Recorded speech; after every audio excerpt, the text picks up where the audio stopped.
అమ్మో 10,000 రూపాయలు కట్టయింది. ఈయనే ఏదో చేసి ఉంటాడు. యాండి ఆఫర్. అంతకు మించి ఒక్క మాట ఎక్కువ మాట్లాడినా నీ ముక్కు కోస్తా. మీ చెల్లి అంటే ఎవరనుకున్నావురా?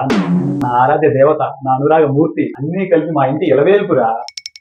అలాంటి నీ చెల్లికి ఈ రోజు నైట్ షిఫ్ట్ ఉందని అబద్ధం చెప్పి మందు పట్టి చేసుకున్నామంటావా? ఈ మాట అన్నది నువ్వు కాక ఇంకెవరైనా అయ్యుంటే వాడిని చంపేసి ఊరంతా దినం భోజనాలు పెట్టేసేవాడిని. కావాలంటే నువ్వు నా ప్రాణాలు అడగరా, ఆనందంగా ఇచ్చేస్తాను. అయ్యో వద్దండి. అంతేగాని ఇంకా ఎప్పుడు మీ చెల్లికి అబద్ధాలు చెప్పమని చెప్పకురా. అంటే నాకు మా ఆయన అబద్ధాలు చెప్పడు, అలాగే చెప్పకుండా ఏమి చేయడనమాట. చివరిగా ఒక మాట చెప్తాను వినరా. దొండకాయ బెండకాయ మీ చెల్లి నాకు గుండెకాయ బావా. నా బంగారు. ఏంటి బంగారం పిలిచావు నువ్వు నన్ను?